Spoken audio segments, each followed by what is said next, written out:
ነገር አልሰማሁትም። በሐሳብ ሌላ ቦታ ሄጄ ነበር። ወይ ሐሳብ እሱንስ ተይው። እትይሙች እንዴት እኔ አንቺ ላይ እንደዚህ አድርጋለሁ? እሺ ይሁንልሽ። እኔ ምልሽ ዘርፌ ከልጅሽ ጋር በምን ተስማማችሁ? ያው ሁሉንም ነገር በሚገባ ነገር ያታለሁት። ዘርፌ ቀልድ ነው እንዴያሹ? ምንድነው ሁሉንም ነገር ነግሬያታለሁ ያለው ነገር ነግሬያታለሁ ማለት እንደምታገባስ ነግረሻታል?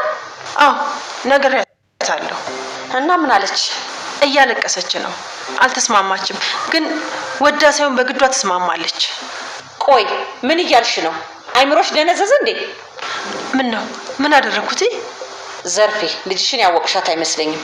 ምን ያህል እልህኛና ደረቅ እንደሆነች አሁን ላንቺ ጠፍቶሽ ነው? እሱማው ግን የፈለገው ነገር ቢሆን ከኔ ከእናቷ ቃል አትወጣም። እሷ መቼም ቢሆን የሰው ነገር አሰማ። ፊቡ በእናትሽ አታልቅሽ። ያንቺ ማልቀስ እኮ ምንም ጥቅም የለውም። እንዴት ነው ማላለቅሰው? ልጄን እኮ ነው ያጣሁት። እንዴት ነው ማላለቅሰው? ንገሪኝ። እሺ በቃ ተረጋጊ። አሁን ቶሎ ሐኪም ቤት ውሰጂኝ በቃ። ደግሞ ታዩ ደሙን አትጠቢ በቃ ታዩ። አይ እማዬ ወይም ደግሞ እትዬ ካሉት ትልቅ ችግር ነው ይፈጠራል። ስለዚህ ባጥቆ ነው ይሻላል። ጽጌረዳ እናቷ የወሰነችውን ውሳኔ አልቀበልም በማለት ቤት ለቃ ከቤት ወጣች። ጽጌረዳ እንግዲህ ለትልቁ ሰውዬ ለአቶ ነብዩ አባት ለመዳር ተወስኖባት ነበረ። ይህንንም ጋብቻ አልቀበልም፣ እኔ ብዙ አላማና ራዕይ ያለኝ ካልሆነ እጠፋለሁ ብላ ነበረ ከዚህ በፊት። አሁን ላይ ታዲያ ያንን በተግባር አሳይታቸዋለች። ፍቅር ተነግሯ ላይ ወድቃ እባክሽ እናቴ ለምኝልኝ፣ እናቴ አንቺን ትሰማሻለች እባክሽ እያለች እየለመነቻት ነበረ። ፍቅርተም አያገባኝም የራስሽ ጉዳይ ነው፣ እናትሽ ያለችሽን ብታረጊ ይሻላል፣ አለበለዛ ግን እናትሽን ታጭያታለሽ በማለት ነው እንግዲህ ጥላት የወጣችው። አሁን ላይ ታዲያ ጭራሽም የምታገባው ሰውዬ ጋሼ የሚባለው የእሷ አሰሪ እንደሆነ ባወቀችበት ሰዓት ላይ ከቤት ጥላ ወጥታለች። ምክንያቱም እንዴት እኔን ለዚህ ለትልቅ ሰው እንዴት ትድሩኛላችሁ? ከአባቴ ለሚበልጥ ሰው እንዴት ነው እኔን የምትድሩት? ምን አድርጊያችሁ ነው? እያለች እንግዲህ በጣም ስትናገር ነበረ። እንደምናውቀው ጽጌረዳ እልህኛ ናት። ያለችው ነገር ላይ ትኩረት ታደርጋለች። እሷ ካለችው ውጪ እንዲሆን አትፈልግም። ደግሞም ልክ ናት። ምክንያቱም ታገቢያለሽ የተባለችው ሰው የእሷ እኩያ ሳይሆን አባቷ የሚሆን ሰውን እንድታገባ ነው የተፈረደባት። ይሄ ደግሞ በጭራሽ ጽጌረዳ ልትቀበለው አልቻለችም። አይደለም አባቷን የሚያክል ሰው ይቅርና በአሁን ሰዓት ላይ ወጣት የእሷ እኩያም ቢሆን እሷ በእንደዚህ የትዳር እቅድና አላማው የላትም። ተምሬ ትልቅ ደረጃ መድረስ ፈልጋለሁ። አሁን ላይ እንደዚህ አይነት ሀሳብ የለኝም። ብዙ ማድረግ የምፈልጋቸው ነገሮች አሉ። ማግባት አልፈልግም። ይሄንን ጋብቻ በጭራሽ አልቀበልም ነበረ ስትል የነበረው መጀመሪያም። አሁን ደግሞ የበለጠ የምታገባው ሰው ግልጽ ሲደረግላት ቤት እንግዲህ መቀመጥ አልፈለገችም። በጣም በሚያሳዝን ሁኔታ ከቤት ወጥታለች ማለት ነው። ሰላም ጤና ይስጥልኝ ውድና የተከበራችሁ የቻናሌ ቤተሰቦች እንዴት አላችሁ? በያላችሁበት የዓለም ዳርቻ ሰላማችሁ ይብዛ። ለዚህ ቻናል አዲስ ከሆናችሁ ሰብስክራይብ፣ ላይክ፣ ሼር እያደረጋችሁ ቤተሰብ እንድትሆኑ በአክብሮት ጋብዛለሁ። እንግዲህ ተወዳጁን ጽጌረዳ ድራማ ወደ እናንተ ይዤላችሁ መጥቻለሁ። ጽጌረዳ ከባድ ውሳኔን ወስናለች። ይህንን ውሳኔም ደግሞ የወሰነችው እናቷና ወይዘሮ ፍቅርተ ተማክረው የወሰኑባትን ውሳኔ ባለመቀበል ነው። በጭራሽ ይህንን ጋብቻ ልቀበል አልችልም ብላ ወጥታለች። ታዲያ ነብዩ ጋርም ደግሞ ትልቅ ግጭት እንዲፈጠር አድርጋለች። ፌቨን ነብዩ ያልሰራውን ያላደረገውን ድርጊት አድርጓል በማለት ነብዩና ጽጌረዳ እንዲራራቁ አድርጋለች። እንደተመለከት ነው እንግዲህ በባለፈው ክፍል ላይ እንደተመለከት ነው ስታደርግ የነበረው ፌቨን ነብዩን እሷ ስለምትፈልገው ስለምትወደው እሷ ስለምታፈቅረው ብቻ የእሷ ለማድረግ እሱና ጽጌረዳ እንዳይቀራረቡ ያደረገችው ትልቅ የሆነ እንግዲህ ጽጌረዳ ማመን እስከሚያቅጣት ድረስ ይሄው ከሱ አርግዤ አስወረደኝ በማለት ስትጫወት ነበረ። ድራማ ስትሰራ ነበረ ሳታረግዝ ማለት ነው። ነብዩ ከእሷ ጋር ምንም አይነት የፍቅር ግንኙነት ውስጥ አልነበረም። በጓደኝነት ኖርማል ጓደኛሞች ነበሩ። ጓደኝነታቸውም እንኳን አሁን ላይ መቆም እንዳለበት ነበረ ሲነግራት የነበረው። ምክንያቱም ፌበን ጥሩ ልጅ ስላልሆነች ከእሷ መራቅ ነው የሚፈልገው። ከፌበን ጋር ሆነው ጽጌረዳን የሆነ ሰዓት ላይ ሲያሰቃያት ነበረ። ታዲያ ያንን ስላደረገ ነቢዩ በጣም ተጸጽቶ ፌበን በሌለችበት ይቅርታ ጠይቋል። ጽጌረዳ ማለት ነው። ደውሎም ላገኝሽ ፈልጋለሁ፣ ዛሬ እንድንገናኝ ፈልጋለሁ፣ የምናወራው ነገር አለ እያለ እንግዲህ ጽጌረዳ ጋር ደውሎ ነበረ። ጽጌረዳ ጋር ስልክ እየደወለ ይቅርታ ከጠየቃት በኋላ በጣም ተቀራርበው እያወሩ ነበረ። ከቤት እንኳን ስትቀር በጣም ነበረ ቅር የሚለው። በቤት ስትመጣ ደግሞ ያው እንደምናውቀው ከቤት ውስጥ አብረው ይጫወቱ ነበረ፣ ይላፉ ነበረ። በጣም ተቀራርበዋል።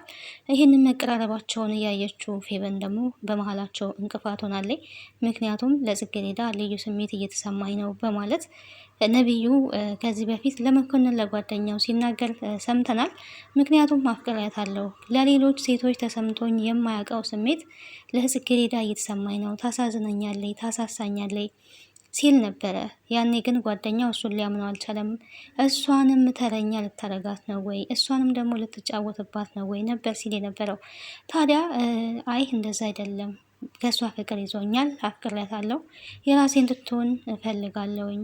ጽጌረዳ በጣም ልዩ የሆነች ሴት ናት፣ ከሌሎቹ ካዩዋቸው ሴቶች ሁሉ እሷ የምትለይ ሴት ናት። ስለዚህ በጣም መልካም ልጅ ስለሆነ ወድጃታለሁ፣ አፍቅሬያታለሁ ብሎ ተናግሯል። ታዲያ ይህንን ፍቅሩን ለጽጌረዳ ለመግለጽ ስልክ ደውሎላት ነበረ። አባቱም እዛ ጋር ፌበንን እንዲያገባ አስገድዶታል። ታዲያ ፌበንን ማግባት አለብህ፣ እኔ ላንተ የሚበጀውን ነው የመረጥኩልህ፣ እኔ እናትም አባትም ሆኜ ያሳደግኩህ፣ የኔን ፍላጎት ግዴታ ልትቀበል ይገባል። ላንተ ብዬ ነው ዋጋ የከፈልኩት። እኔ እንደፈለግኩ መሆን ሳያስፈልገኝ ቀርቶ አይደለም፣ ግን አንተን ለማሳደግ ዋጋ ከፍያለሁ፣ አንገቴን ደፍቻለሁ።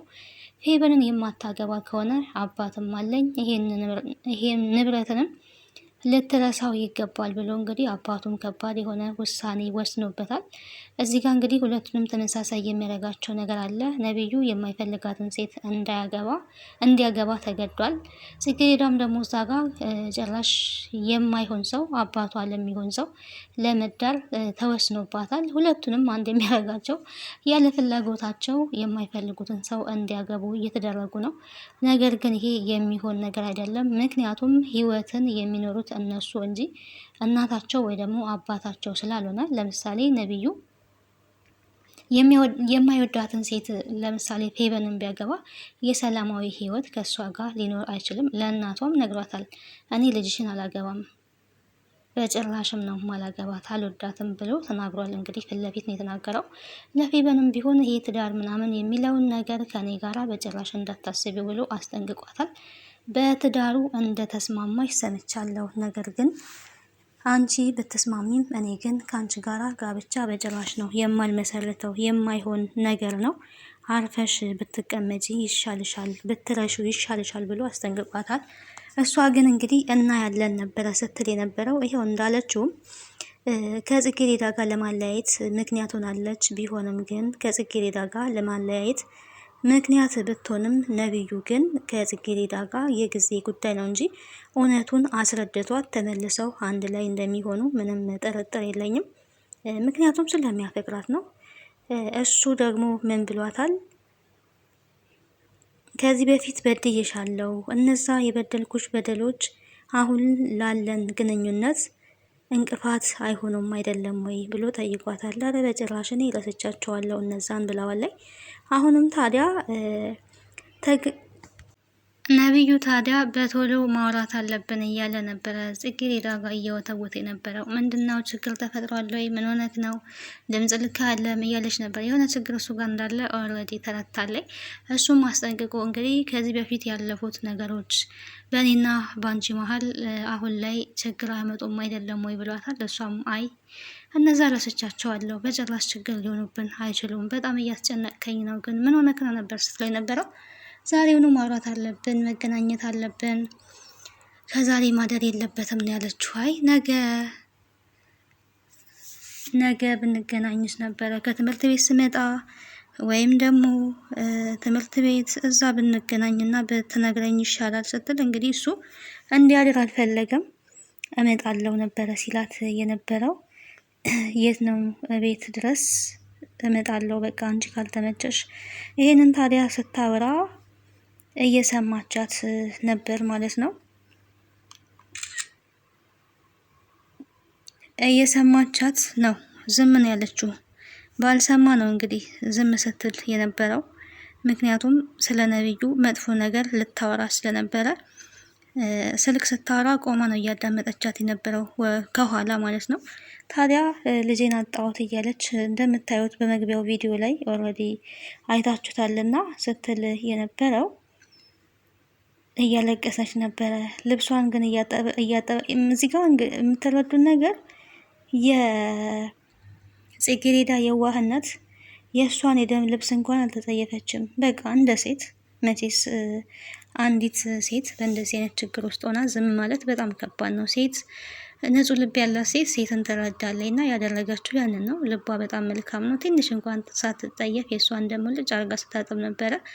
አትጸየፊም ወይ እንዴት ለምን ታጥቢያለሽ ነበር ያለቻት። አይ እህቴ አይደለሽም ወይ እንዴት እጠየፍሻለሁ? በጭራሽ መቼም ቢሆን አልጠየፍሽም ነው ያለቻት። በሽታ ቢይዘሽሽ ነበረ እያለ ያለችው እና እሷ ይሄንን ሁሉ አላሰበችም። የእውነት ጽጌሬዳ ብትሆን በፌቨን ቦታ የሆነችው ይሄኔ ብዙ ነገር ነበረ የምትላት ማለት ነው። ገበናዋን ልደበቅላት ራሱ አትችልም። እንደዚህ አይነት ነገር የእውነት ቢገጥማት፣ ፌቨንም ያው ድራማ እየሰራች ነው እንጂ ገጥሟት አይደለም። የእውነት ገጥሟትም ቢሆን ከጎኗ ሆናለይ ጽጌሬዳ። እዚህ ጋር የእውነት ታማ ቢሆን የእውነት እሷ እንዳለችው እንደዚህ አይነት ኬዝ ገጥሟት ሳታስብ አርግዛ አስወርዷት ቢሆን ኖሮ ጽጌሬዳ ከጎኗ ቆማለች። የእውነት እህት ሆናታለይ። ገበናዋን ለመደበቅም ለመሸፈንም ለአንዳች ሰው እንደማትናገር ነው እንግዲህ እንዴት ብዬ እናገራለሁ። ልብስ እንኳን ታይዋ አትጠቢ ይቀመጥ ስትላት እማዬ ወይም እትዬ ካዩ ይሄንን ሌላ ነገር ይላሉ። ስለዚህ ታጥቦ መቀመጥ አለበት ብላ ነው ወዲያው ደግሞ ነጠብጠብ አድርጋ ገበናዋን የሸፈነችላት። እዚህ ጋር ፌቨን ብትሆን ጽጌሬዳ ላይ ስድብም እንደው ዱላም አይቀራትም። ከፍና ዝቅ አድርጋ ነበረ የምታንቋሽሻት። ያው ፌቨን የራሷን ድራማ ለመስራት ነው ይሄንን ሁሉ ነገር ያደረገችው። ምንም ድራማ ብትሰራም አይሳካላትም። ነብዩ ጽጌሬዳን ወዷል፣ ኦልሬዲ ወዷል። የበለጠ ይሄንን ነገር ቢቆይም ሊሰማ ይችላል። ያኔ ደግሞ ይጠላታል ማለት ነው። ፌቨንን የበለጠ ነው የሚጠላት። ታዲያ የጽጌሬዳ እናት ልጄ ማሳመን አለብኝ ነው እያለች ያለችው። ልጅሽማ ግዴታ ኃይለኛና ደረቅ ናት፣ እየቀለድሽ ነው ወይ? በሀሳብ ሄዳለኝ እንግዲህ ብዙ ነገር ነው እያሰበች ያለችው የጽጌሬዳ እናት። ገና ሳትቆርሺ ልትበይ ነው ወይ እንጀራውን? እንዴት በሀሳብ ትሄጃለሽ? ገና ወደ ሀብት ማማ ልሄድ ነው ብለሽ በሀሳብሽ ገና ሳይሳካ እያለቻት ካሁኑ እየፎገረቻት ትገኛለች። እሷ ግን ልጇን ለትልቅ ሰው መዳሯ እያሳሰባት ነው የሚገኘው። በእርግጥ ስህተት ነው። ይህንን እያደረገች ያለችው በፍቅርተ ግፊት ነው። ወይዘሮ ፍቅርተ ግፊት ነው። ፍቅርተ ግን ይህንን ማድረጓ ትልቅ ስህተት ነው። የእሷን ልጅ ቢሆን ለዚህ ለትልቅ ሰውዬ አትድርም። ለእሷ ልጅ ጥሩ ወንድ መርጣ ለዚህ ለደሃ ለሆነች ልጅ ደግሞ ትልቅ ሰውን መምረጧ ተገቢ አይደለም በጭራሽ ማለት ነው። እች ልጅ ምንም የሚጎላት ነገር የለም። ፌቨን እና እሷ የሚያለያያቸው የንብረት ጉዳይ ብቻ ነው። ንብረት ደግሞ ተሰርቶ የሚመጣ እንጂ ገና ለገንዘብ ተብሎ ያላቻ ጋብቻ መፈጸም የለበትም በጭራሽም። ዛሬ ያገኘ ነገ ሊያጣ ይችላል። ዛሬ ያላት ደግሞ ፍቅርተ አለኝ የኔ ክብርና የአቶ መስፍን ልጅ የነብዩ ልጅ ክብር ነው የሚመጣጠነው። ስለዚህ ልታገቢ የምትችይው እሱን ነው ብላ ለልጇ ጥሩ ባል መርጣ ለዛች ደግሞ የማይመጥናትን አባቷን የሆነ መምረጧ እጅግ ያስከፋል። መቼም ቢሆን አይሳካላቸውም።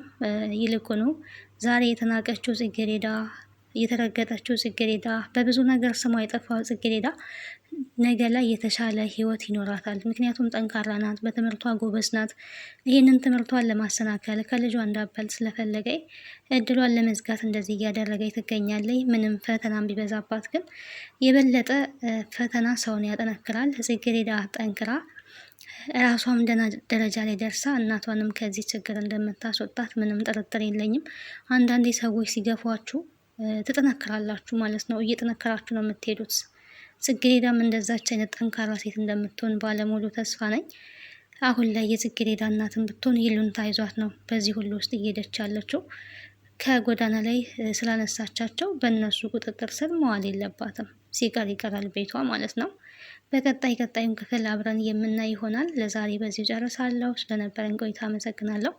ወዳችሁና ፈቅዳችሁ ቤተሰብ ስለምትሆኑ ስለምታበረታቱኝ ከልብ አመሰግናለሁ። ሀሳብ አስተያየታችሁን በኮሜንት ሴክሽን ላይ አስቀምጡልኝ። ደህና ቆዩ። ቻው